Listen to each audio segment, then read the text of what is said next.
ตอนนี้คือไปค่อนข้างว่าเรียบร้อยแล้วนะทุกคนเนาะผมเรียบร้อยแล้วทางเทิงนี่เหลือแต่ซ่อมแซมมาปรับ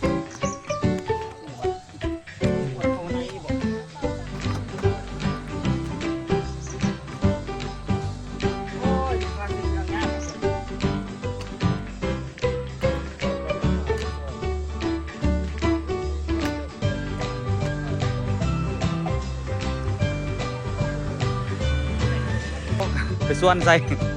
บาสเธอจากมือสิแล้วเนาะจากอาทิตย์ปะขนาดเอารถไปตั้งเอาหรอค่อยๆมาใส่เธอรถย่านดนเติบสบายดีทุกคนสบายดีตอนแรงนะทุกคนเนาะสืบเนื่องจากคลิปก่อนนั้นนี่ทุกคนอุบัติเหตุหยุดตึกเลยเวลามันก็หลายเติบแดงเนาะทุกคนเนาะตัวเลยพอได้พยายามต่อแต่ว่ารู้สึกตอนนี้อาการมันดีขึ้นเนาะมันปวดได้แรกๆซื่อๆทุกคนแต่ว่าตอนนี้มันเริ่มดีขึ้นแล้วตัวเลยมาเก็บบรรยากาศเอาดินเข้าบ้านเพิ่มอีกเนาะทุกคนเนาะเพราะว่าใกล้สิแล้วแล้วทุกคนเนาะตัวก็อยากเก็บให้ทุกคนไม่ให้ทุกคนเบิ่งน้ำกันเนาะตอนกำลังสร้างมันน้ำกันตอนนี้คือได้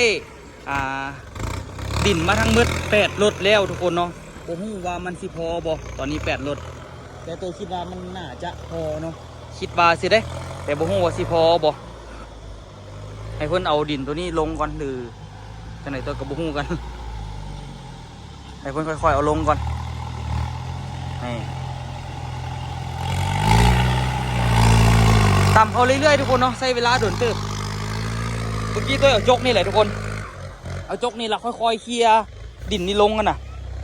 ตัวละฟ้าเอาลงแบบนี้เนาะตัวละลงไปเหยียบนี่ลงไปเหยียบในลุมนี่นะล่ะดินนึงเหยียบนี่ละควัดดินเฝ้าควัดลงนะเฝ้าแบบว่าย่านเขาเจ้าสิไถดินมาลงควัดเขาตีนตัวเองอุ้ย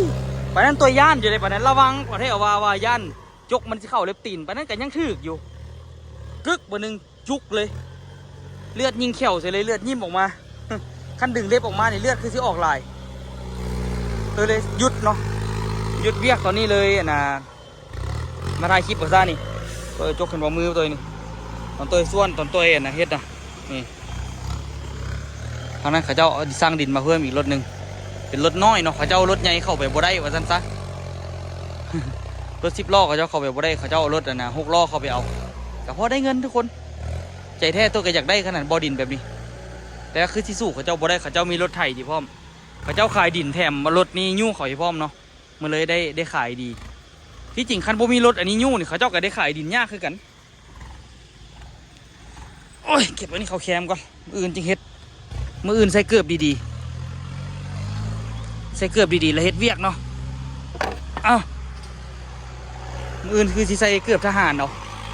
แล้วก็เฮ็ดเวียกน่ะจะเฮ็ดได้อยู่หรอกตัวเฝ้าล่างบาดเนาะเฝ้าล่างบาดล่ะที่เอาสกอตติดให้มันแน่นๆปาไว้แต่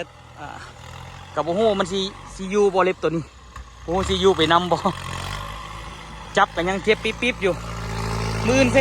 ถุงเท้าหรอกอะใส่เกลือบอสีเลี้ยวละเด้อทุกคนเลยใกล้สีเลี้ยวละ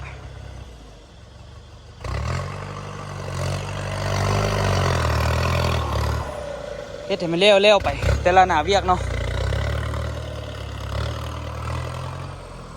รถจักร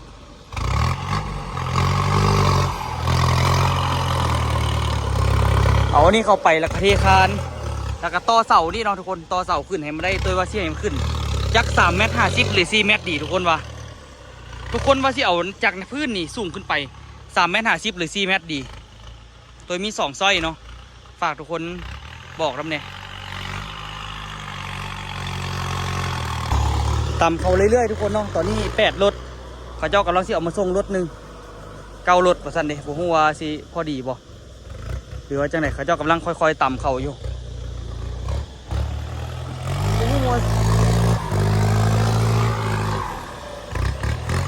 น่าจะ9 รถนี่แหละ9 รถนี่เหลืออยู่ที่ได้ค่อยๆควัดออกแล้วค่อยๆมาแล้วค่อยๆปั๊บออกรถเขาเจ้ามาเชื่อเบท่าละรถเขาเจ้ามาเกี่ยมเอามาเข้าละเอาเข้ามานี่เนาะมาใส่ตัวนี้ไม่ได้เต็มตัวเนี่ยลำบากใจตอนต่อเสาเนี่ยแหละย่านมันบ่เพียงกัน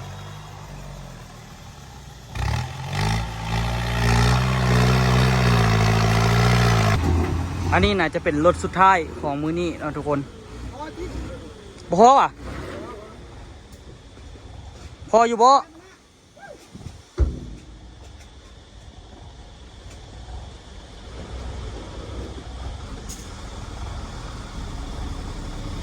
บ่พออีกว่ะสำนี่ พออยู่บ่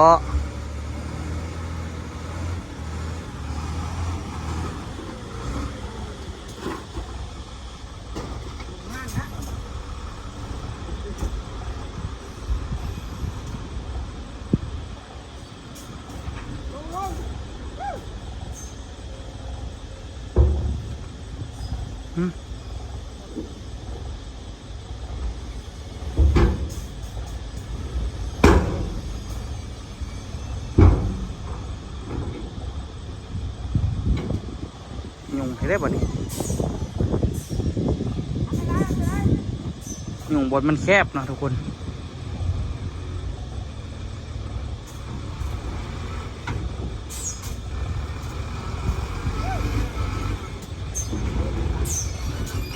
เสี่ยว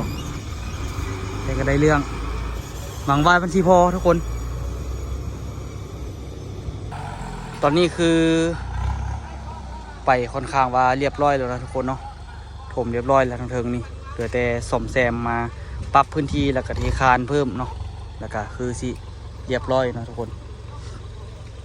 ตัวนี้เป็นยังไง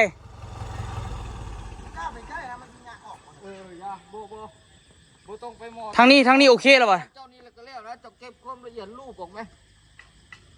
ตัวใดนี่นะเอาแต่คานี่นะเก็บความละเอียดไหมยานบอกขอบมันเดียวแปลงเอาบ่ในเดียวลดรูปบอกนะตำเข้ามาเก็บนี่ทมนี่มอดที่เลยไหมเอาบ่เนี่ยสิเทคานอีกเด้ควัดออกควัดมันเป็นแบบเลยนะเก็บความละเอียดเลยไหมเอาแต่คานี่มานี่เพียงทางเก็บมันงามดูได้เบาหรือหนาวบักละโลเนาะแล้วเขาไม่เห็นเลยซุปเปอร์บุรีเดียวมันหนาวก็โลเจ๊เดี๋ยวตัวซีมีมาแปลงกันวัดดินคานนี่เนาะลื่นนี่กันวัดเล็กเปียกที่คาน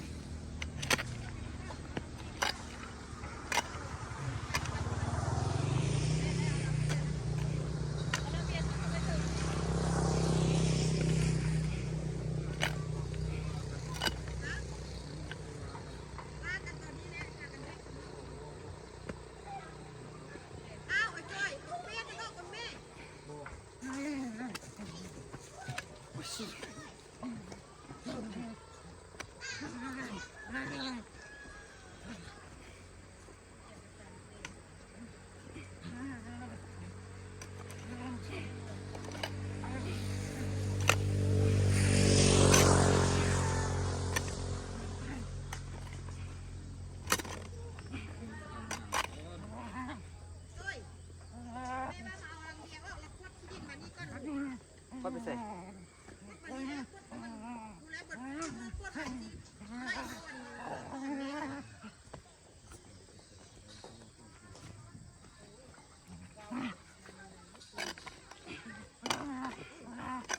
โอ้ยอกกันดีขนาดนี้ก็ได้เฮ้เนี่ยแล้วลงมาลิงกินนะเก้าได้ได้ต่อเสาดีต่อแท้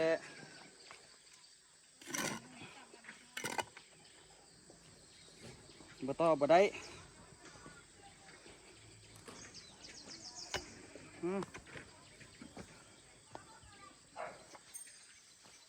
กดเข้าไปเบิ่งสภาพพันเบิ่งบ่ได้เลยเอาไปไว้เสร็จเลย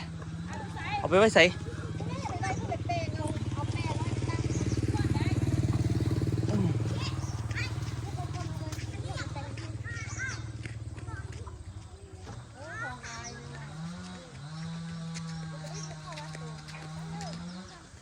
อันนี้เขาสินี่บ่กดเข้าในบ่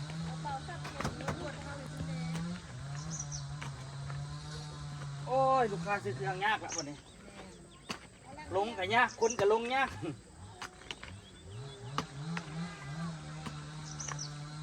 รถก็จะเหยียบค่อนข้างแน่นอยู่ดิอธิบายกันได้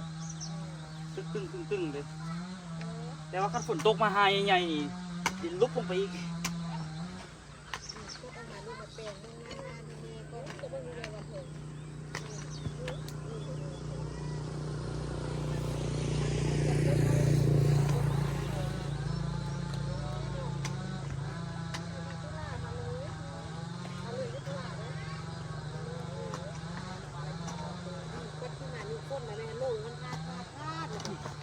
ตอนนี้เต็มมันก็สิไปกันเด้อมันชิมมันไปทั้งหมด ดินก้อนบอกยังไง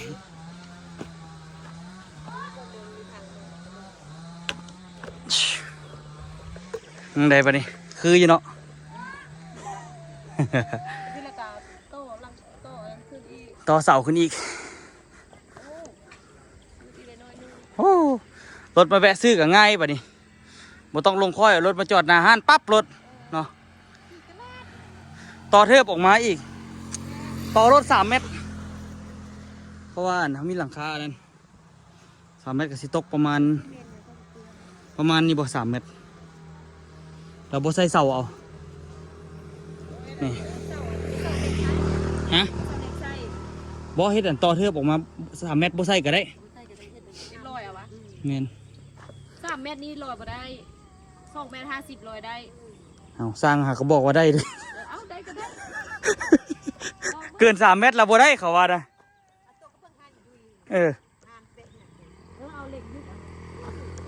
เอาเล็กเอาเด้อันนี้ก็เล็กคือกันบ่ได้โครงไม้ก็โครงไม้บ่ได้เล็กมันเบาต้องได้ใช้เล็กอย่างเดียวอลูซิ่งแท้ จริงซื้อตัวห้องโฟมนั่นแน่ โอ้ตัวของโฟมซื้อใส่เงินลอกเบิด บ่ได้โฟมตัวนึงผู้ใด ตัวกันฮ้อนท่านวะ กันฮ้อนมันมีตัวนึงผู้ใดตัวบางๆมันบ่เอา ตัวอยู่เงินข่อยน่ะซื้อละลอกเบิดขี้ไล่ซ้ำหลังคาเป็นขี้เมี่ยงอีกอลูซิ่ง เอ้าเพียงวันนี้เท่าไหร่คะกินข้าวโอ้มาเอามาทำเลยข้าวมันกินเหมือนบอกปลาไปบ่ ลงได้อยู่ไม่จัด อย่างนี้ออกเนาะ เอาแล้วไอซีทุกคนตอนนี้นี่ก็ย้ายลังเบียร์ออกไปละมีแต่ซีวัดตอนนี้ลงก่อนครับนี่ว่ะ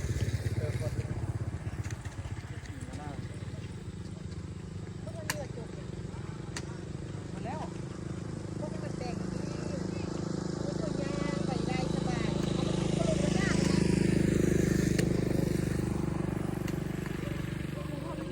คนมามันสิโลดพังสนิท เขาบ่ได้อันนั้นเนาะไปก่อนเนาะ นะมันเดื เสี อย ด ดายเขาบ่ได้กอก่อน โอ้ยเห็นรถเดียวพอก่อนหลังยิงพอตีเตามือเดียวกับลูกแป้งอันนี้แล้วพอปัดที่กอกันเอาบล็อกหมามาก่อเดี๋ยวไปตีข้าวรถก่อผมไม่มีตีข้าว ก็เอาผ้าเทก็ที่ดินแค่นั้นออกผมเลย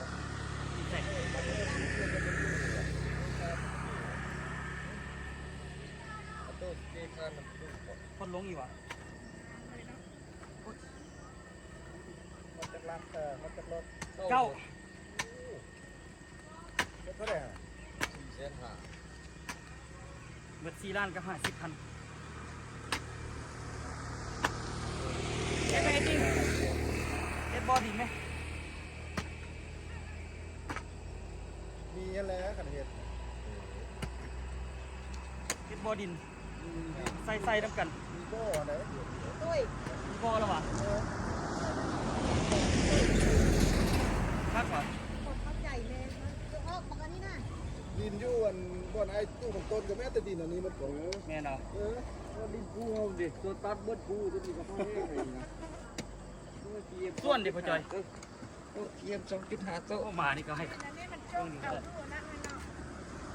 โอ้แหละจะดินรั่วดินมันทั้งแบ่งอันนี้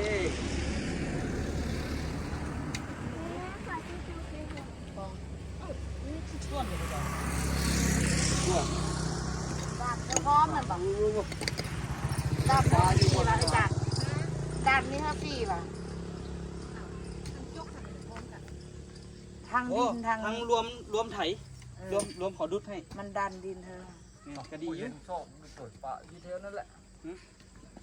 เทลนั่นแหละ เมื่อกี้ผู้จอยยังส่วนอยู่ใส่เสื้อนี่ออกเป็นติ๊กต่อ โอ้ดูส่วนนะผู้ใส่ลูกสไลด์เก้ารถเนาะ โอ้จนมาเถียงคอพี่เซ โอ้เม็ดปลายได้ทางหลังเลยแม่นหาสิบปลายเลยเป็นแม่น60เลย เลิกอยู่ลูก มันเป็นลูกคนหลายๆตีกับ มั ข้าน งหน้า ไม่เคยอีก ข้างหน้านี่ก็2รถแล้วข้างหน้านี่นะ แห่สุดด้วย โอ้เป็นได้เป็นได้ ค่อยๆเคลียร์ไปเอา ค่อยเครียดดูติดกดนะ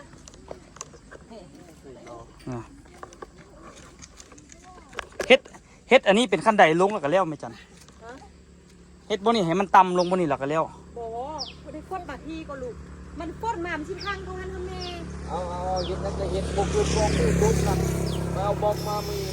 เอ้า โอ้เงา บ่เกิน2 มื้อจบเนาะบ่เฝ้าถมบ่สั่นคันสิก่อบล็อกน่ะ โอ้มนะแปลงไปโลดนะจากเห็ดนั้นก็เห็ดไปโลดนะเห็ดนั้นมันเร็วใจ เองมันกดมามันสิลงทัน ทำไมนะ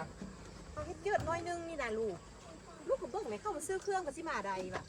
เขาก็ยืนอยู่นี่เอา เว้ยอยากดูขนาดข้าเป็นเลยเป็นเลือด ใส่ข้าไปเสร็จบัดนี้เกาตุ้ม ลูกค้าเข้ามาพี่ยันรถเข้า เอา มา 3,000 เข้ามาอย่าง เข้ามา เป่า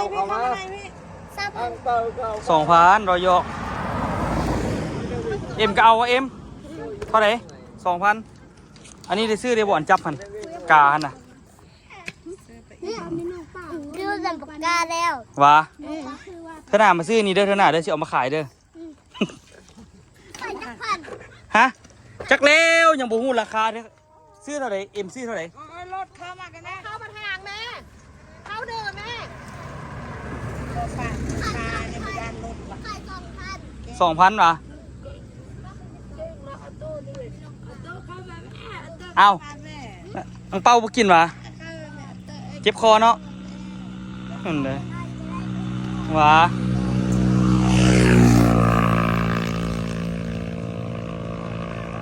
กวด คอเป็นไอคนกิน อือ เข้ามาแม่เข้ามาแม่ เดี๋ยวมาแล้วค่อยๆควัดมื้ออื่นก่อนซะวันนี้มันมืดละสิได้ควัดอันน่ะควัดหม่องไอ้ติ้งหันก็สิเฮ็ดเป็นหม่องเข้าเทคานเข้าไปหมวยก็อุ้มร่อนว่ะทีเดียว หน่อยก็อุ้มร่อนอีก มันหูผู้น้อยที่กัน ปวดแขนมันที่บอล ได้แล้วบอกเอาสำไหนอีก ฮะ ไม่ได้ถ้ามันเทียกมันแถวนี้ไง สิเอาเพียงลงลุ่มมันเลยวะ มันเป็นกล้ามมันมันต่างแดด รุดหลายบ่ แต่มาพูดมาโต้คนละคนดำมันกาขับไข่ ปล่อยมันเยอะ ต่อไป เอายัง เอาหาทางลงมึงดู เด็พอดีสิพอดีใช่ปะ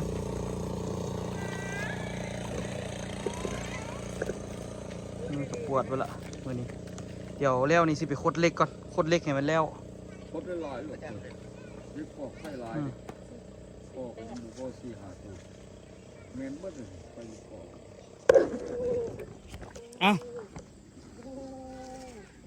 ถูกไหลมาเทมาทีม2,000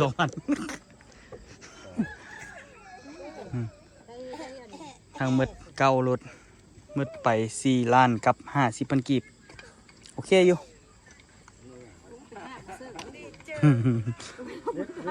ข้อจะไหน ธรรมดาเอารถนะรถเท้าไปแล้วไปตั้งเอา ไปส่วนใส่ปาดโทรจากมือสิแล้วเนาะจากอาทิตย์ปะคันว่าน่ะเอารถไปตั้งเอาแล้วค่อยๆมาใส่เธอรถย่านดนเติบอยู่ส่วนสิแล้ว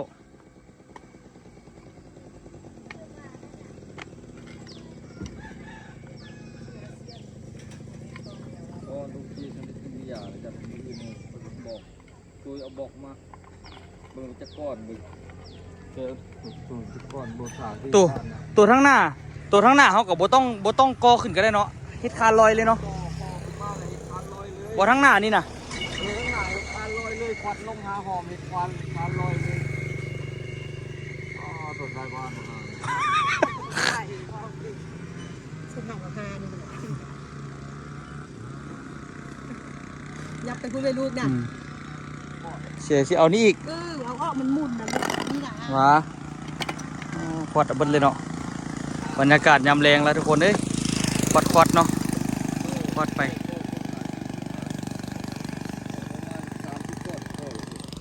อีกเท่าไหร่อีก30 เก้า30ต้นพวกเขาก่อเขาบริก่อหลายเลยก่อมาก่อ โอ้ย นี่ข้าว เจ็บตีน ดูนี่เลยนะ ทั้งในกับที่ค้านแล้วก็แล้วเนาะขั้นสั่งอ่ะนะขั้นสั่งบล็อกใหญ่กับสิได้สั่งบล็อกน้อยเข้ามาเลย เขาบริไว้ขายตัวเอง ฮะ เขาจะใส่เขาจึงเอามา ว่า เขาก็ต้องไปซื้อมากองปลาไว้เขาเป็นพระลากเลยเขาซื้อเออ เดี๋ยวอันนั้นเดี๋ยวต่อเสาแล้วก็ซะนะ เอามาเขาจะใส่เขาจึงเอามา เดี๋ยวต่อเสาก องไว้เป็นพระลากเขา ต่อเสาแล้วทั้งเบิดเนาะ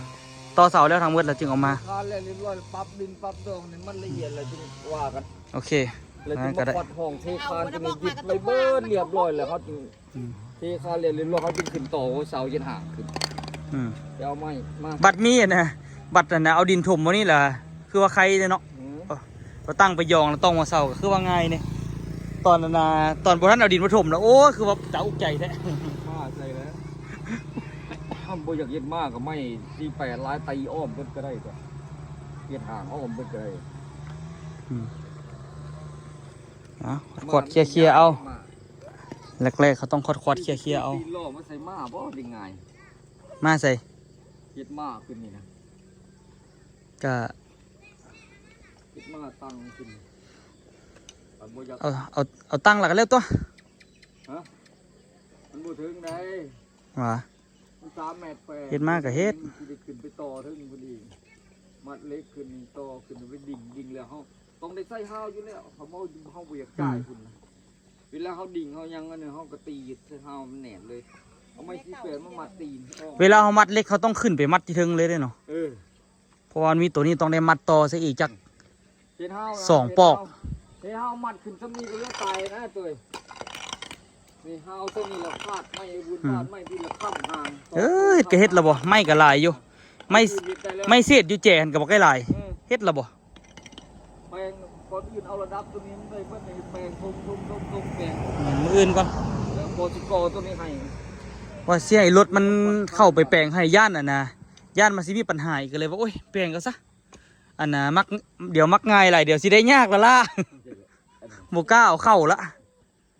ให้เขาเจ้าดุดเข้าไปนิดนึงแล้วก็ไปแล้วก็จึงแปลงเอานะทุกคนเนาะอันนี้ว่าเสียเขาเหยียบไปเลยก็โอ้ยยันยาก จะกินน้ ยากมันนั่นแหละก็แล้วเนาะเบิ่งบอลสวมของเราทุกคนเนาะเบิ่งหม่องสวมของวันนี้ว่ามันเป็นประมาณใดนี่หม่องสวมเขาก็คือดินถมอ้อมเบิดเนาะหลังจากอ้อมเบิดแล้วก็แถวนี้เวลามันสูงตัวกสิกอบางทีสิกอบางทีเทพื้นมันก็อาจจะพอดีสำหรับหรือบ่คันบ่พอดีก็สิเอาดินจีกอขึ้นอีกดำเล็กดำน้อยแล้วก็เฮ็ดสวมอยู่นี่ยองอยู่นี่แล้วก็จบข่าวเนาะทุกคนเนาะสวมแบบบ้านๆนี่แหละทุกคนที่จริงคันว่าได้มาตรฐานแท้ๆก็ต้องขุดอยู่นี่เนาะทุกคนเนาะขุดอยู่นี่เป็น3 ห้องขุดเป็น3 ห้องแล้วก็เฮ็ดแบบว่าบ่ให้มันเต็มเลยให้มันแบบมีระบายน้ำออกเลยเฮ็ดตัวกันตองเลยเวลาน้ำมันล้นมันก็สิออกเป็นน้ำเสียเอาไอซี่เอาดินอันนั้นมาให้อีกอย่างโอ้มันยุบว่ะว่ะเบิ่งสภาพข่อยคือสิได้ซื้ออีกรถนึงคือกันเบิ่งคักละ2พุ่นน่ะ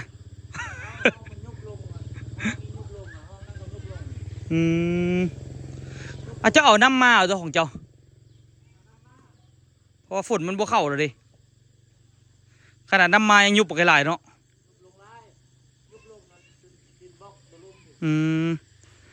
อันนี้นี่กะเขาเฮ็ดแต่ค่อยๆต่อเสาหลังจากต่อเสาแล้วค่อยๆมาดินหลายๆก่อนทุกคนเดี๋ยวมื้อนี้ตัวสิแปลงอันนี้ก่อนซะเคลียร์ตัวนี้ให้มันเข้าแจๆแล้วก็คันฝนมันตกเนาะทุกคนเนาะคันฝนมันตกมาแห้งๆจักหาหนึ่งก็คือสิมีแห้งแล้วนี่นะเดี๋ยวตัวสิเคลียร์อันนี้ไปเลยเนาะเพราะว่าเป็นการเสียเวลาเคลียร์ตัวนี้เขาจำแล้วก็มืออื่นก็จึงว่ากันใหม่ทุกคน เดี๋ยวไปแล้วตัวสิไปสรุปรายจ่ายทุกคนเบิ่งเนาะมาฮอดขั้นตอนนี้เฮาหมดเงินเท่าไหร่แล้วเนาะแถวนี้ที่จริงเฮาก่อก็นี่แต่ว่ามันอันนี้ถมเฮาควัดๆนิดนึงก็เห็นละคุณนะมาก็ได้ดินใหม่แล้วก็ไม้ลิ้นอยู่นี่เอ้าลิ้นอยู่นี่แหละเหยียบดินไปพร้อม บรรยากาศที่มืดมิดเราก็ต้องสู้ต่อไป เพื่ออนาคตที่สดใสของตัวเราเอง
อูเฮ็ดอันน่ะต้มซีนกับแจวกับแกงให้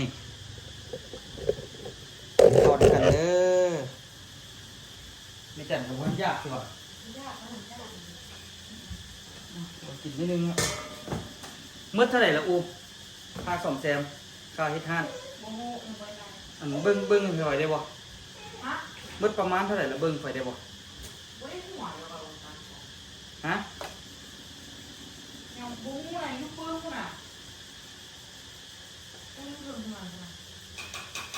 ราคาเมื่อเท่าไหร่ครับบ่ทันฮู้แล้วแต่ว่าค่า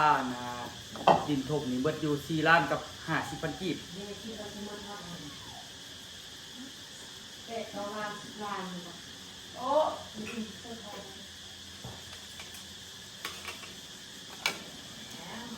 หมดบ่ฮอดหมื่นถามว่าคุ้มบ่ก็คุ้มมันมีรถเขาเจ้ามาต่ำอยู่พร้อม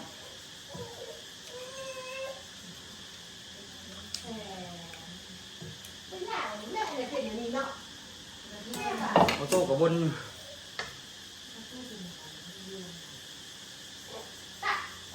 มันก็สบายตัวเดี๋ยวต้นน่ะที่ร้านกับ90หนึ่งมันประมาณ8,000นี่แหละทุกคน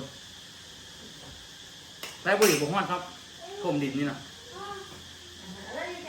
จะมาตั้งแต่เฮ็ดห้านมานี่ตัวจุดประมาณ10 ปลายล้านบ่โอ้ผมเกิดแค่พุ่งน่ะ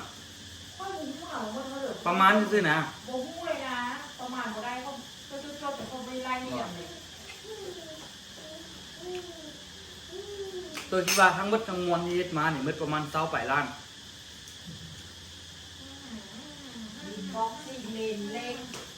ซีเมนยกเล็กซีเมนนะคือว่าจบไปเดียวนี่จะไปจบ เต่ากับแพงอยู่ก็ กายแล้วก็สาวไปมันตีเอาด้วย บุกาสิ20 ปลายล้านตกประมาณอยู่ประมาณ30,000นี่แหละมันก็ถามว่าหมดหลายบ่มันก็ถือว่าธรรมดาอยู่ดิเฮ็ดมาเพราะว่าเขาเหงื่อแห้งอย่างเขาใส่เหงื่อแห้งตัวเองเนาะ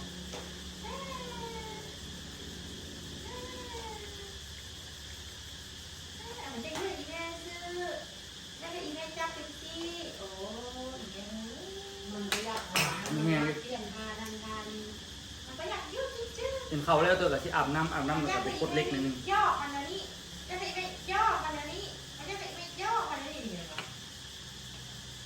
นะไหมนะเป็นอะไร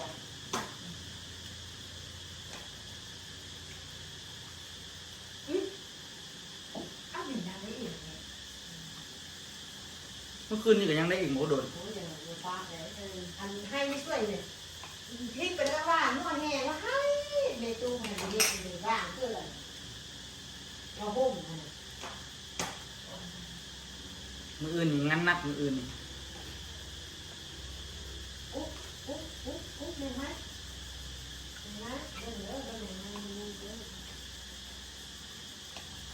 ไปจ้างที่นู่นเหรอเกินมีตู้ไปบอกเขาที่มาถึงเท้าเด้อมีตู้ไปใครเพื่อน เดี๋ยวสิสั่งบล็อกใหญ่กับกันพ่อจอยเอา30เนาะเอาจักกันนะ ไม่เอาปะ เอาจัก50นึงไว้เฮ็ดคันใดแต่ไว้เฮ็ดนี่50เหลือแล้วล่ะบ่เหลือหลายสิสั่งน้ำสปีจัก50ก่อน จะเป็นคันได้อยู่สิเดิม เฮ็ดคันใดบนข้างหลังอันนั้นเด้บนประตูข้างหลัง ทางนั้น หลังบ้าน ทางนั้นนี่ที่หลัง มาเฮ็ดประตูออกหลังไปก็ให้มันลงสบายยังเหลือก็สิอ้อมข้างอยู่บ่ได้ก่อน เขาเจอกันก็ทางล่างกันย่างไปเจอนะ แม่น แล้วสิเฮ็ดคันได้อยู่ทางมีคันได้มองเด้อเลยแต่ว่า บ่กับบอลทางห้านน่ะน้ำบอลมันสั้นๆนั่นเด้อันนั้นเฮ็ดคันใดครับง่ายๆดอกเอาบล็อกมาวางก็ได้บ่ต้องก่อก็ได้เอาบล็อกวางให้เป็นคันใดลงมันสบายนะเอาเรียบไปทางหนทางพุ่นน่ะ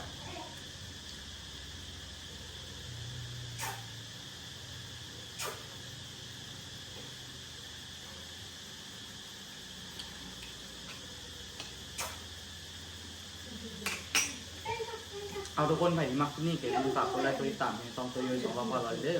ฝากทุกคนเป็นกำลังใจให้แดนเนาะทุกคนสำหรับคลิปนี้บ๊ายบายทุกคนสบายดีเด้อไว้เจอกันคลิปหน้าบ๊ายบาย